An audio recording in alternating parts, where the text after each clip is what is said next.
Wake up.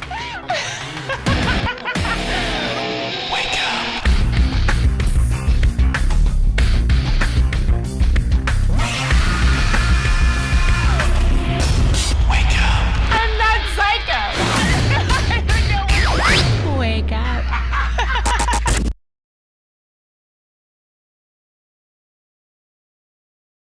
Hey, everybody, welcome to another edition of the Wake Up Late with Dougie show. I am your host, Dougie Almeida, and today is a sporting event, bit of a sports show for you kiddies out there. I'm joined today by my old coach. I don't mean old like he's old. Mr. Thomas Rongen is here. TR is with us today. And Dougie, what's up? Thanks, buddy. And ESPN commentator, radio personality, Dave Lamont is joining us. It is great to be with both of you guys. It is. And you know what? It's great to have you guys because TR, Dave only knows me as a chubby, funny guy. And you know me a little different. So, Absolutely.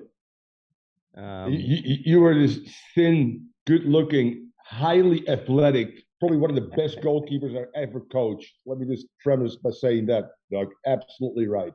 see? Wow, I didn't that's right, but you never coach goalies. You only coach forwards.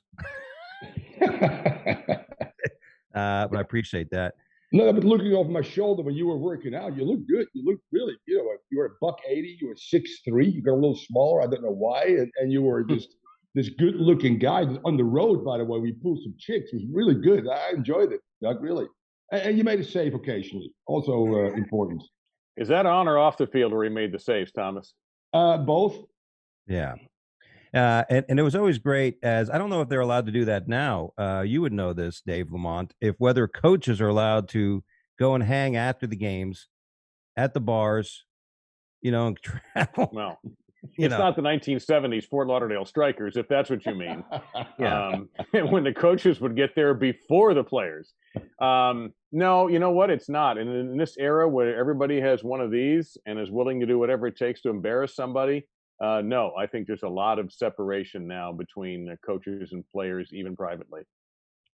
Yeah. And it's got to be there. That is a fine line, right? The coach cannot be a friend, but you could. I mean, what's the trick to being a good coach, Tom? There is really not a trick, I think. It's one meal a day behind bars. That would have been if there were phones back then, Dougie, but we're both doing well, quite frankly. So it was just staying out of trouble. No, I mean, I was very fortunate I was born and raised in the Netherlands, so I came through the Clockwork Orange Dutch coaching philosophy. I was very fortunate to be coached by one of the great legends in the game, Rinus Michels. When I came to the United States in 1979, one of my teammates for a few years was Johan Cruyff. So I'm steeped in those principles of creativity, leading through democracy, allowing players to flourish. I think I was pretty good at that, and I was decent in X's and O's as well. At the end of the day, I harbored, I think, a wholesome environment as much as I could, both in high school, college, and later, obviously, the professional level. Yeah, because it was a big difference when you came and coached from when we had our previous coaches. I just Come on, don't go there. No, I'm just saying it was just a different. You could tell because when I first went to college, I went to Flagler College and coached Bobby Mullins. Big mistake. Yes, it was. How's Bobby Mullen doing, by the way? I haven't spoken to him in a while, but good friend of mine, by the way. Bobby is good. Didn't work out for you. All right, fair enough. No, but he liked tall goalies, and I'm not a tall goalie, so I should have known. He sat my brother years before when my brother was an amazing goalie, even shorter than I. But the problem was the preseason, because preseason's August, and you'd have to get ready. I was always a goalie, so I wasn't a field player, like always running miles so I would agonize thinking I'd have to get ready for these 3 practices a day that started at 7 a.m. and then 12 and then 4 or 5, and you don't see a ball for 2 weeks. You're at a soccer practice and training, but it's all conditioned. Mullins conditioned. He was, 2 weeks. You got to see the ball in the second week, but it was to run to it. You got to run to it and touch it and then run back. conditioning. Where then when we went to Nova, there was no conditioning. 12 Cooper test, and that was it. Correct. There you go. Let's roll the ball out there, baby. Let's play. One of the most recent sports moments I thought was very stunning, and Dave, you could back me up in this, was the Gonzaga last minute, just under a half court shot that got him to the finals. He shot it like he knew what he was doing. You know, it looked a little bit like a Steph Curry shot. I'm sure you guys have seen highlights or maybe watched an occasional game where Curry just pulls up from about 35 feet and just shoots a normal jump shot and then looks at it like, well, I expect that to go in. And that was kind of the vibe I got from the way he shot it. Now, he had nothing to lose. If he misses, they still play ball. They don't lose the game. But it was under the circumstances, with as great a game as that was, and that really was easily one of the best games I've watched, college or NBA, in a long time. To do that just made it all memorable. They just didn't have anything left last night against a very, very good team. Yeah, Baylor, unbelievable team. I don't know if you caught that, Thomas, but that guy from Gonzaga hitting that just like a half court shot. I actually did the radio for Dutch. I did. En ik was, Jalen Scotch, dat is een deze kon let. Ja, Mike Field, UCLA natuurlijk, Gonzaga, de Bulldogs. Ongelooflijk, ongelooflijk. Christian Leitner. No, it's James Duck. Yeah. That's what I did for the Dutch radio. It's unbelievable. As good or maybe better than the Leitner shot. I got to remember, Oakflania. Yeah, Oakflania. I probably said something, offended somebody in Holland. Probably. The whole country, by the way. Coming after me. Well, cancel Dougie's tour there. Yeah, exactly correct. So much for the Dougie Dangerous tour in Holland. Nothing in downtown Amsterdam for Dougie. I think about moments like that. And as a goalkeeper, the only time I ever heard the cherub sing was when I would save a penalty kick. You know, as a goalkeeper, when you save a penalty kick, there is no better high because no one expects you to save it. You know. And when you save it, everything's in slow motion. If you can capture one moment in your playing history, you ever have one of those moments, like just spectacular winning moment? As a player? Yeah. Yeah, I scored with 4 seconds left in the second overtime, a tying goal against the Los Angeles Aztecs in 1980 of an assist or a cross of Johan Cruyff. And I savor that till this moment, obviously, that I was able to score a goal. It was a header. That was pretty much the few things I was pretty good at. It was leaping and getting above people and getting something at goal. But with the assist of the number 14, one of the best players ever to walk the face of the earth, that stayed with me. We won that game eventually in penalties too. We lost 1980, we lost against maybe the Cosmos. It ended up being the Cosmos and the Fort Lauderdale Strikers actually went to the finals. But that was a first round playoff game that I still remember to this day. Absolutely. Now going to somebody who is not able to lift off the ground. No, is that never have been. Thomas? Not me either. I actually jumped up to hang because I got back problems at the gym, and I only needed to, you, as Bobby once told me, you couldn't even slip a magazine under your feet. Yep. And you jump. He doesn't mean that. But, you know, I felt like I was jumping up to try to jump onto the roof, but I've gotten used to it. So, any sports? If I'm correct, though, Dave Lamont, your son is a pretty good leaper. Am I correct? Actually, no. They're big and tall, which really helps. The younger one can jump higher than the older one. The older one, who's now actually just moved over to Texas as a graduate assistant to Chris Beard, just left Texas Tech in the last week. I know he was a hoops guy, yeah. Yeah, is 6'10", but he was another guy that just was tall but really couldn't jump. The other one, who's in the transfer portal right now, can jump at 6'8". But it's funny you say that, Dougie. You know, it was kind of a joke. I think he dunked in his college career, and he played every game in college. He didn't miss a game, 130 straight games, I think it's 130 straight games. I think he dunked like twice in 130 games. You know, that's just he was blessed with my handsomeness, but also with my legs. Listen, your handsomeness is going to help him out in his later life. Believe me, Dave. Yeah, much more than the legs. Yeah, you know what I'm saying. Although a nice pair of legs in man is not bad, Dougie. You know, let's be real honest. That was my nickname. Yeah, that was my nickname in college, was legs. See? Really? Yeah, and What? Doug can relate. Dougie can relate to tall, lanky legs as well. Yeah, not me. I mean, I'm 5'9". You know, Oh, you can. Okay, I did win Mr. Legs in high school though.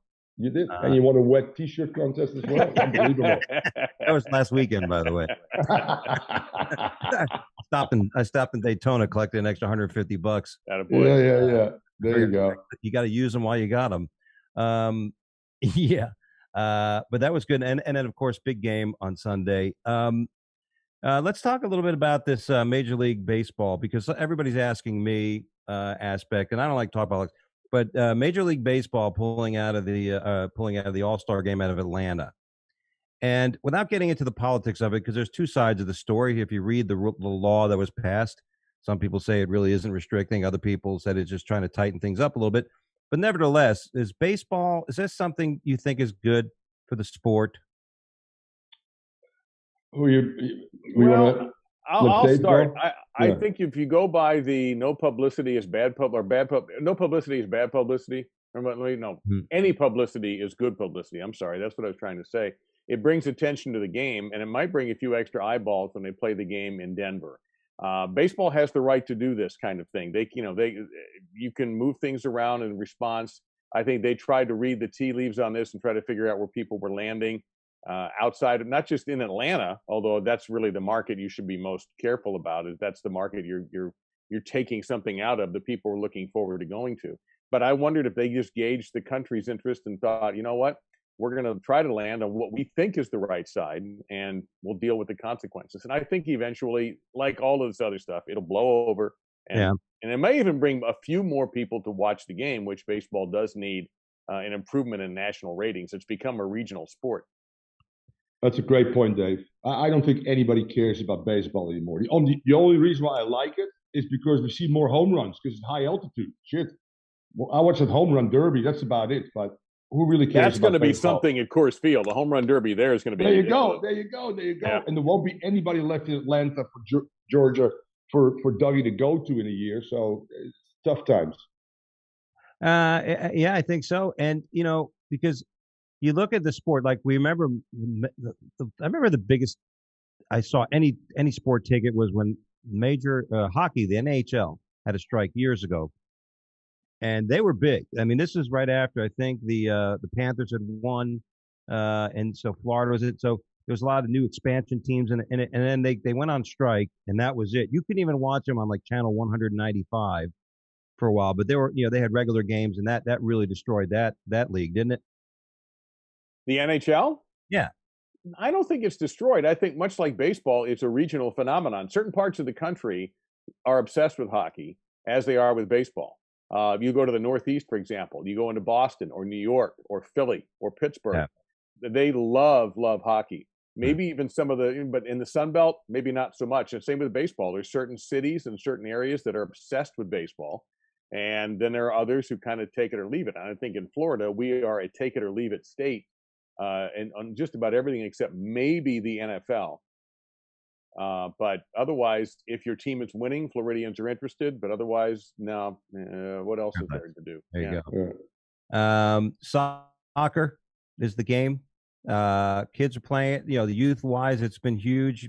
Yeah, you've definitely seen a greater level of coaching, right, Thomas, in the leagues, in the youth leagues, which is a big part of the sport for this. Yeah. Country. Sure. We're now in our 26th, 27th year of Major League Soccer. We're going close to 30 teams. The pandemic has been tough, but it was a league that continued to rise and become better from a quality standpoint, from an attendance standpoint, from a television standpoint, sponsorship standpoint as well. The academies underneath those professional teams that help those continue to make the growth of youth soccer on all levels better, including youth coaching, which I think is important. And as you see in the last 5-6 years, we have players starting next to Ronaldo at Juventus. We have Serginho Dest assisting Lionel Messi. We've seen Christian Pulisic probably start tomorrow for Chelsea in the Champions League. We've seen at RB Leipzig, we see all these phenomena now coming through between ages of 17, 18, and 22. that are pretty darn good for our team. Musa, that plays for Valencia. I mean, a decade ago, I couldn't mention one guy at that age playing at that level. So more and more young Americans are leaving, which means that we've done a better job in terms of development. And are playing not just with some clubs, with some of the biggest clubs in the world. Now we're talking Juventus, Barcelona, Chelsea, even a Canadian at Bayern Munich, and an American, Richards, that has played some games at Bayern Munich. Josh Sargent starting every game for Werder Bremen. Gio Reyna coming in today against Manchester City and looking like he belonged at 18 years old for Borussia Dortmund. So tremendous strides we've made. And in 2026, when we host the World Cup, which is the biggest sporting event in the world, which continued to help MLS and soccer in this country, we might be able to make a run at the Final Four. Well, hi, my name is Dave, first-time caller, long-time listener. I'd like to ask Mr. Rongen why the Americans suck at international soccer, only the men, since the women are great. I'll take my answer off the air, please. You're referring to the failure again of 2018 and 3 consecutive Olympics, Dave, which is hard to swallow. Obviously, I was actually part of the coaching staff in 2004 when we didn't make it to the Olympics in the same venue in Mexico in a one-off game, but it was against Mexico at home in front of 80,000 people. We've lost now against Canada and Honduras twice.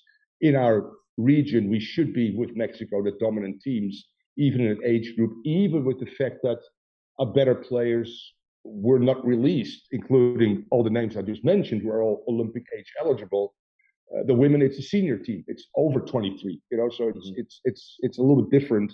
As much as the women deserve to get equal pay, that's besides the point. But yeah, you take away another really opportunity of development for these players. They're going to the Olympics under pressure, having to perform, going through the group stages, et cetera, all the things that come with it. Yeah. He just got slide tackled. Yeah, I did. I mean, a slide tackle, 2-footed by Dave's son. Dave's son was flying around the corner. Well, those are size 15s. We could never just run down to the Dick's Sporting Goods or the Old Sports Authority and run to the sneaker aisle. We had to always order. Yeah. Good coaching, Dave, because we're studs up size 15 with both feet. Oh my God. Actually, you know what? They got their footwork from playing soccer when they were smaller, and they were always the biggest kids out there. And they had surprisingly good feet. The older one, the biggest one, had surprisingly good. The younger one just ran you over. And it used to piss people off in the stands because he was clearly bigger than everybody else. And he didn't care. There's the ball. I'm going to go get it. And if you happen, Egbert's in the way, little Egbert's going to eat dirt, and I'm going to go get the ball. There's been a few guys in the NBA, actually, who said that soccer really is a sport that they all should play, if basketball players, because of the footwork. And there's some great examples, in particular from African players that played soccer in the United States, were big-time NBA players. And that's right. Hakeem Olajuwon. Nobody had better footwork than that cat, and he played soccer in his native land in Africa. Absolutely. Yeah. By the way, I got a word from I apologize to our listeners. The video is very choppy because I was wondering why we haven't got it. So I'm going to leave it to you guys. I got audio done for the podcast. You want to reload it, or you guys want to just do the audio? Whatever you think is best. I'm good either way. What do you think, Tom? I'm good either way too. I'll leave it up to you and your cohort. What does Invisible Chris think? Chris, we going to reload it? It's basically the video came out real choppy. The audio's bad. So if we relaunched it, you'd probably be going back over some of the stuff you were talking about before. Otherwise, you can keep going and the audio's great, but the video is going to be real choppy and whatnot. All right. So that's the two options there. I don't want to have to start all over. We went 25 minutes. Right. Yeah. I shot my what, dude? Yeah. Exactly. Yeah, it's like you guys you were. Need a towel? I'm mopping, Dave. I'm mopping like a madman. All right. So Chris, the recording isn't even coming out well, so we'll just have audio on this one then. Yeah, the audio is good on my end, but the recording's choppy too. It's just something with the encoding. All right. Let's do the recording. I was trying to get the attention 2 minutes in to say, hey, let's just restart this thing, but it got it went out. Don't worry about it. We'll just go for the podcast then. Alrighty. All right. So, well, that's interesting. All right. So, which brings me to the what you mentioned, women's sports, right? The women's, and again, you're right. They actually are. Yeah, you want when I watch women's soccer, there's just this, just I don't know how to say this. There's just there's no selfishness. It's like Yes. they're almost looking to pass the ball as opposed to you don't see it as much as the individual trying to really get through there and dribble through people. The other thing, and I'd love to hear what Thomas has to say about this, that I love about the women's game is they just play. They get knocked down, they get up. There's no display. There's no if somebody lays on the ground for more than 10 seconds, that player's actually hurt.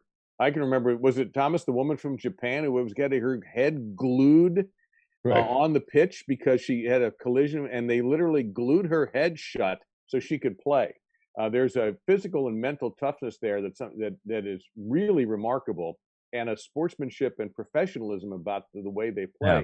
I think one of the things that hurts soccer in the eyes of the average American sports fan, not the passionate soccer fan, is that they see a guy flop or overact about when they gets taken down in trying to influence the official, and a lot of people don't like that. And very rarely will you ever see a woman professional do that. Yeah, I think that's a good point. And I think maybe LeBron doesn't he own part of Arsenal or Liverpool? Liverpool, right? I think he watched too many because he's a flopper. He's a drama queen. There's no question about it. And he's a ridiculous player, but yes, he is a dramatic person on the court. Yes, it does irk me even as a longtime soccer fan and player when I see those players falling over nothing. Right? I mean, Tara, that's that. I mean, for a while there, FIFA was trying to penalize it, but it still continued. Yeah, and Neymar comes to mind, obviously, in particular for Brazil in the last World Cup, flopping, which continues now at PSG, gets red cards. It's a different kind of approach. They feel like they're bigger than the game, whereas the women, as Dave said so correctly, I called some of the professional games last year when they were in the bubble in Real. So it was a real great experience in terms of how open the coaches were prior to games to give you information, to the way the game was being played. So wholesome, hard, but tough and technically and tactically sound. And I think the last World Cup put them on the map. All of a sudden, this league is taking off. It is expanding. CBS, obviously, which I'm part of, has done a great job in signing them up for a few years. There's more sponsorship. There's more interest in the women's game. And for some of the reasons that Dave, you and I just mentioned. Yeah. Absolutely. Which gets us into the sport. Now, I know there's a lot of talk about transgender in sports, and more particularly, I don't know how it goes, transgender men participating in women's sports. Now, Thomas, when you Samoa, right, that you have there's a transgender, but I believe it's a man that identifies as a woman, right, that played on the men's national team. So it's generally technically, excuse me, I don't want to be insensitive, but biologically a man, but as a gender feels female and a very attractive, very attractive. I saw the photo you posted on Instagram. But she plays in the men's sport, which is different than a biological man who identifies as a woman playing in women's sports. I look at that, and I mean, to me, there's a big difference. Two stories. There's transgender people. Everybody makes their own decisions in life, but for a biological male to compete in female sports, there's still a major debate about it, Dave. And I mean, it's like I think about people wanting to play their sport, but I also think about the women that are competing in that sport, and kind of like. Well, the first example, because I was thinking about this today, the first example that comes to my mind goes way back in the 70s, I believe it was, when Dr. Renee Richards, who was born Richard Raskin, went through the surgery. This is a long time ago now, before this was ever really the topic that is much more talked about today. And then played professional tennis on the women's tour, but was not extremely successful. And ended up retiring after a few years, and probably is now retired as an eye doctor in Manhattan. Didn't really have an impact athletically. So I don't know if there's a big advantage. I can't think of any other prominent examples at the moment. I mean, if you're willing to go through the emotional and physical trauma that I'm assuming goes on when you have a gender reassignment. I don't know what is there a built-in advantage? Is there proof that somebody who's done this has an advantage? I just don't know. Hmm. I don't know either. I'm very confused about this, conflicted. Obviously, I'd seen it the other way around. So there was not really a huge advantage in a Fafapina, they call that in the Polynesian culture, which is a third gender, and correctly so, a male that identifies as a female that has undergone now after the World Cup qualifying games, which was in 2012, has gone through the procedures that Dave just talked about. So it's hard. Yeah, I can't see any real proof or hard data that it would be an advantage, a disadvantage. It's a hard subject. It certainly is. Being from the Netherlands and having an open mind, I know where I stand if I'm being pushed to make a decision, but it's a tough one.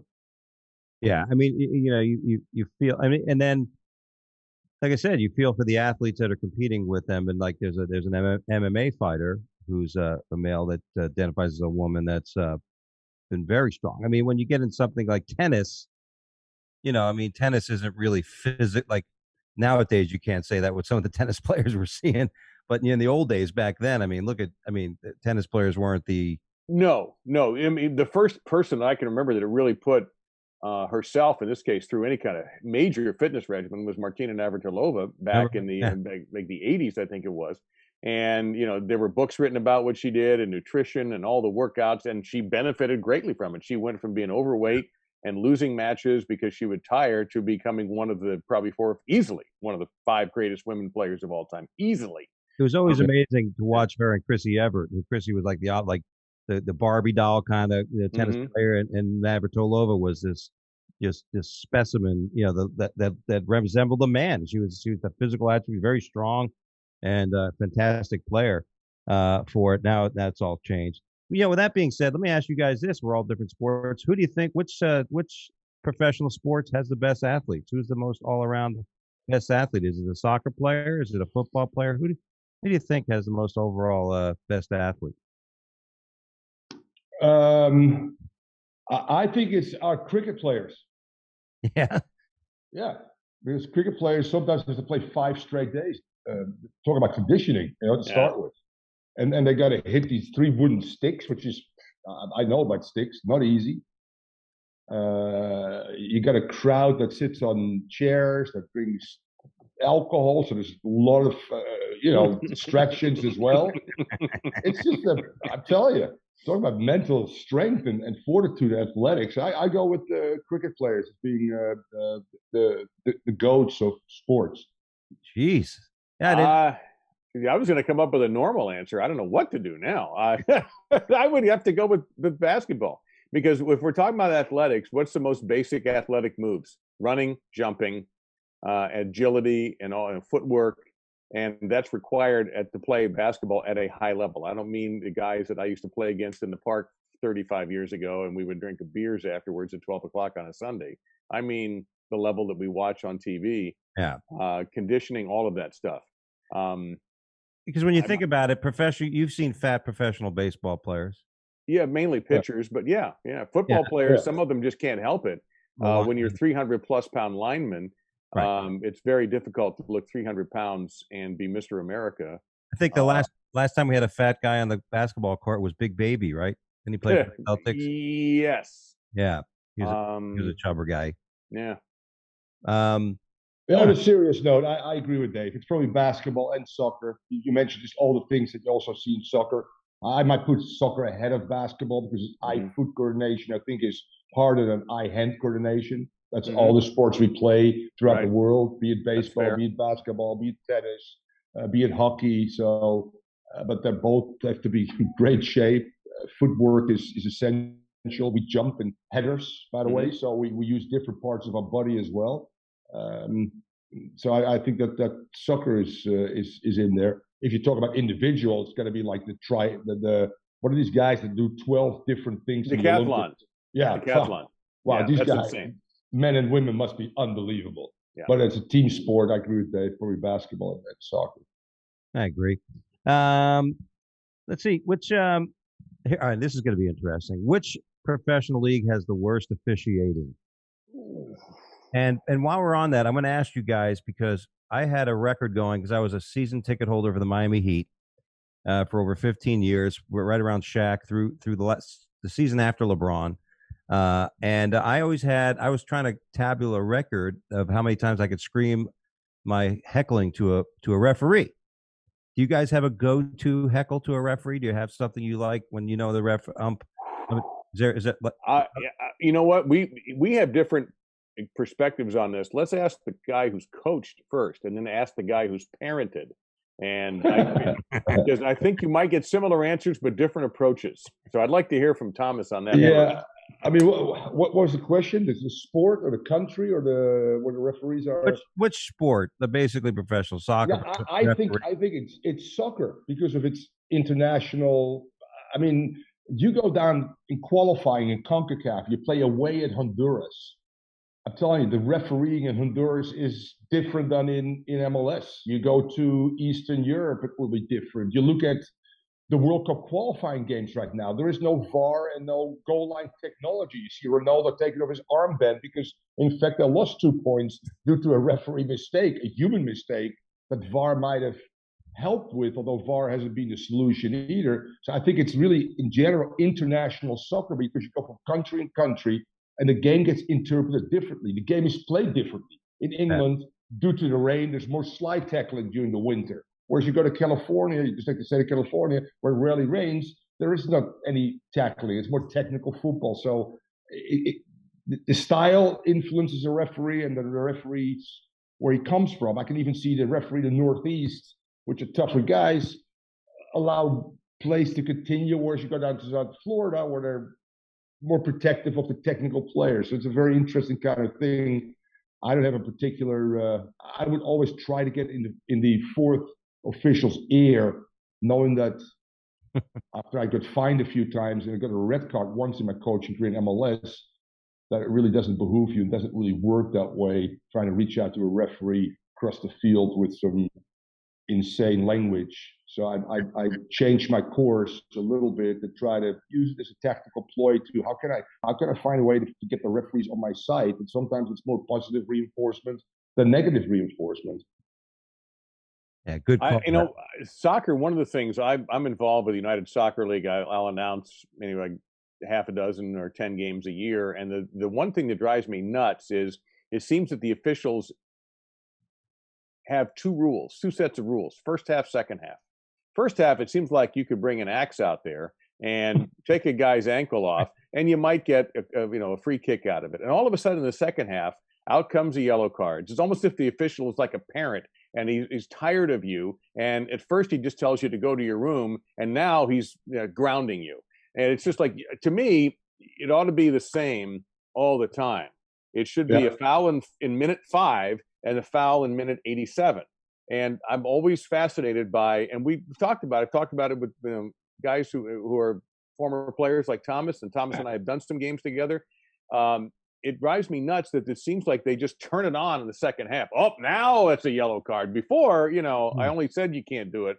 And I realize the players bear some responsibility, because if the referee has warned them, hey, knock it off, and they do it again, then they get banged with a card. And I'm okay with that. But I don't understand why some things carry more weight later in the game and then otherwise. And outside of soccer, you mentioned the NBA, Dougie, and I hate to call them out on it, but that and the NFL, because it's so damn arbitrary.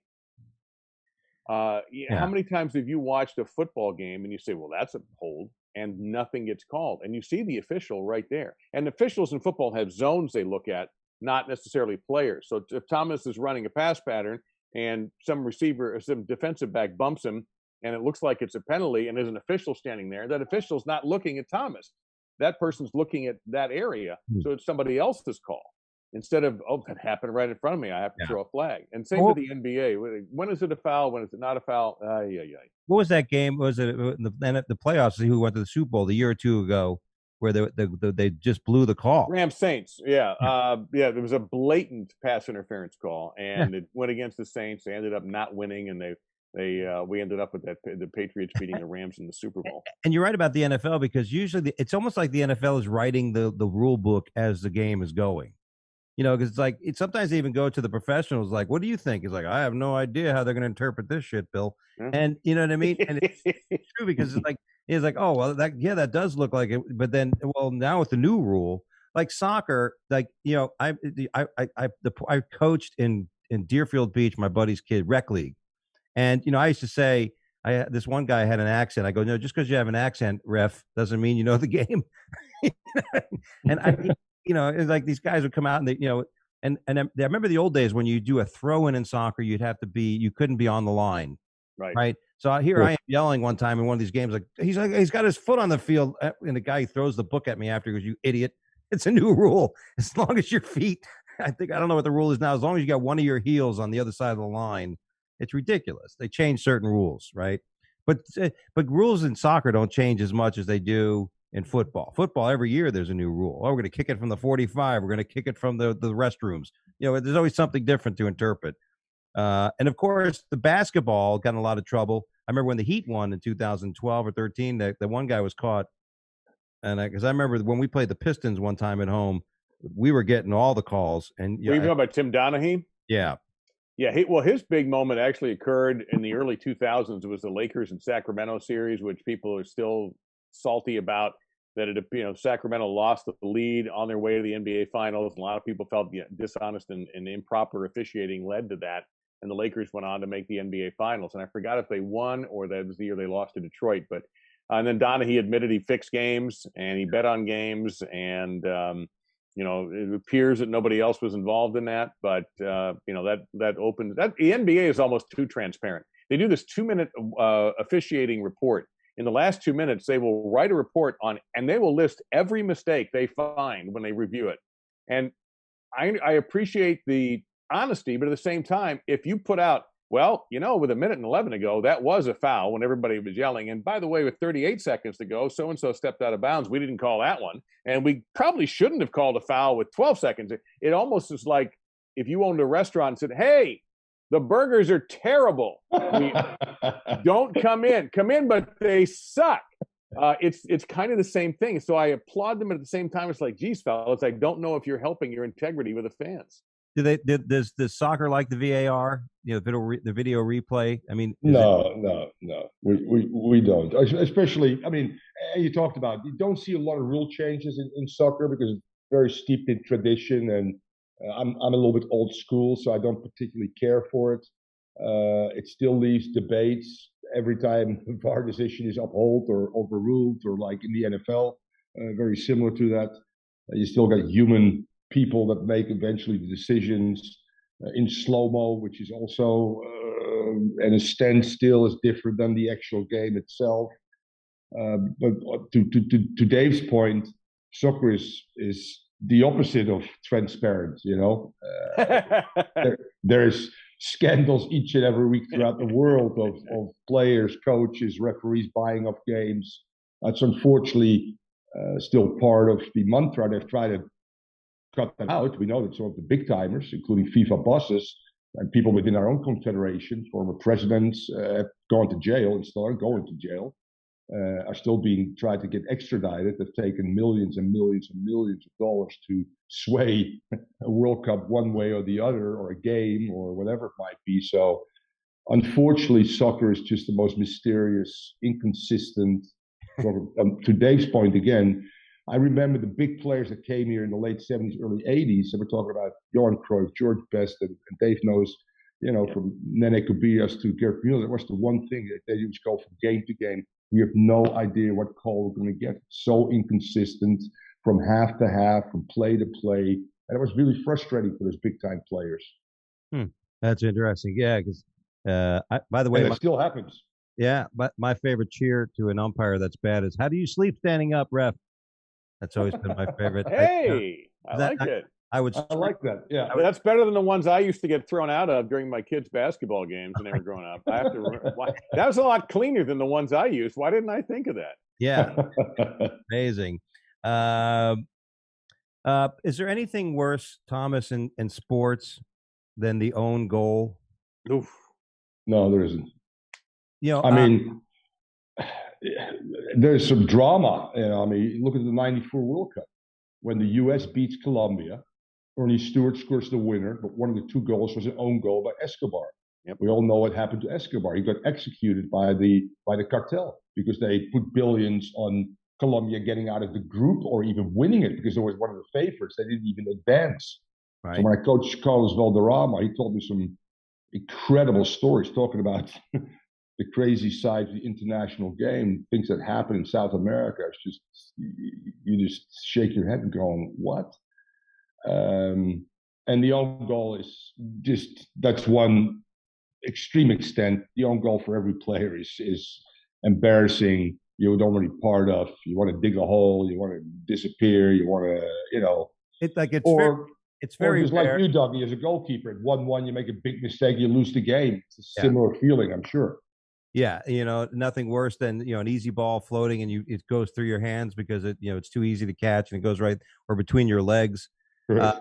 But like it's very rare. Like in basketball, it's not like very rare. It may have happened once or twice, maybe. I don't know. You tell me, Dave. But if somebody throws a basketball in the wrong hoop, doesn't really happen. It has happened, and there's video of it. But I mean, the only thing I can think of is if a golfer misses about a 6-inch putt and his pants fall down at the same time. That's probably. I mean, honest to God, Thomas's point is exactly right. And on the world stage, and there's a great 30 for 30 called the Two Escobars. I'm sure Thomas has seen it, and Dougie, you probably have too. Spectacular 30 for 30 on that. Yeah, I can't think of either, especially when you get into an international stage like that one. No, I can't think of anything.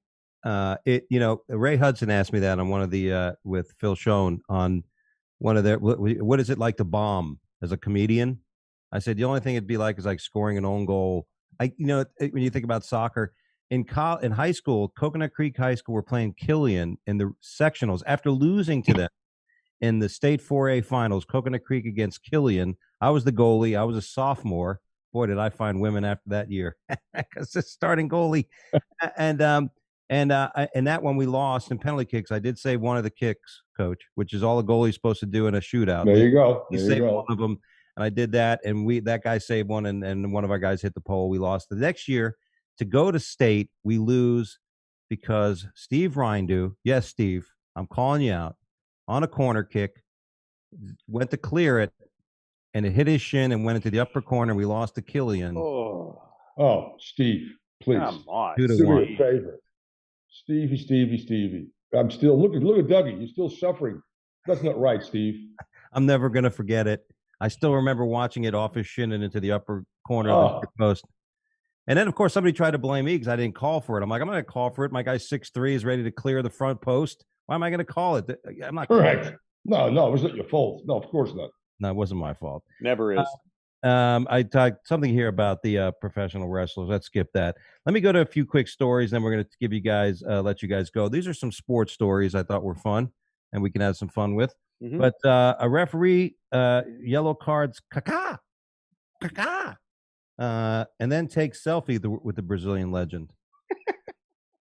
Welcome to soccer. Well, that pretty much sums it up. I believe it was a friendly, right? It was an exhibition. Yeah, it was. Yeah, so I think she just wanted a picture and stopped the match in order to do it, and found no other creative way to do so. Couldn't wait till halftime, apparently. Brilliant. Yeah, and by the way, it is Kaká. Exactly. And I can only think of the headlines, Dougie, you'd be capable of writing if Kaká has a bad game. Oh, yeah. I mean, well, actually, when Orlando beat Toronto one time, it was in the paper. Toronto coach was like, we could do nothing against Orlando. Kaká all over the field. Kaká covered the entire field. I wrote to Orlando FC or Orlando United, whatever club, Orlando. I said, please change his number to number 2. Awesome. Kaká should not be number 10. He should be number 2. And, and go ahead and try to find a guy from France named Pipi, make him number 1. There you go. This is a great story. Outrage as a boat crossing halts cyclist on a home straight. Like, can you imagine you're in the top, you're in a bicycle race, you're training for years, and there you are, and then you see the finish line in the distance, and all of a sudden the bridge goes up. Happens here in Florida all the time. You're on your way to a restaurant, going to Houston, going somewhere on the beach, and you're ready, and I think I'm going to make it on time, and all of a sudden you see those crossing lights come down, and the drawbridge is going up. You know, they could have taken a run at it, but I guess they decided to play it safe. You know, that would have been great video if they had just gone ahead, screw it, and just tried to beat the bridge and maybe then like dramatic A-team jump over the bridge. You know, just like that would have been incredible. That would have been correct. You're right. I've attempted it with a car once. That didn't really go well. And by the way, serious story. It was a Ferrari as well. Oh. With a Romanian player that played 2 years for the Strikers in 81, 82. Alexander Zatmari was his name. I remember him. And he brought Ferraris in to sell them in the United States to make some extra money. And we're on Davie Boulevard. Yeah. And the lights go up, the bridge literally is going up, and he goes, "Okay, we do this." You know, he doesn't speak any English. He goes, "What do you mean we do this?" So he goes through the barrier, seriously, Dave. He goes over it, and it catches the two back wheels. But we all almost made it. So it takes one back wheel, and we're coming to a stop. Both, thank God, were injured, and no police ever put a report out, never went in the newspaper. But yeah, we wrecked the Ferrari, tried to jump the Davie Bridge. You guys never watched Evel Knievel do the Snake River Canyon, did you? It didn't work out for him either. The Snake River. He released the prayer way too soon. Yes, he did. Now this is in the Netherlands. It's different because in the Netherlands we have the 12-city ice skating tour, and you have to go underneath very, very little bridges. So when they're open, that's great. When they go down, actually, you come to a complete stop. So it's the reverse, you know, in the Netherlands. Most things, is different in Holland. Because if you ain't Dutch, you ain't much. I was waiting for that. Thank you, Dave. Thank you. I had to get it in there. I would definitely be pissed if I was on that race, but they couldn't make it. They were from Norway. Two of the ladies' tour of Norway. The 30 and then they ended up not getting into the top. They were the leaders by about 20 or 30 seconds. Everybody joined them, and the race organizer said, good luck. As soon as the bridge comes down, you're on your own. And the women who were there first didn't even get on the podium. So this is almost like a Goonie golf version of bicycle racing. Like you run into the windmill. Yep. You know, it's the windmill. You couldn't drive the bike through the alligator's mouth. And they were cute Norwegian girls too. Yeah, well, I think that I don't know if it has anything to do with it, but yes, the tall, leggy, blonde hair, blue eyes. Yeah, like Dougie used to look when he played soccer. Yes, exactly. Correct. Fitting image. And the bridge tender said, "Oh, these girls are going to wait here for a little bit." He got his camera. U.S. amateur football team. I got this one you guys can see. U.S. amateur football team, Washington Square FC, sponsored by porn site RedTube. Don't go there, Dave. Don't go there. Come on, go there, Dave. Go there, Dave. American non-league side unveiled RedTube as its main sponsor last year. And what team is this? Red Square. Don't act like you don't know. No, I was asking about the team's name. Yeah. I'm sorry. Yes, Washington Square FC. Is that in New York?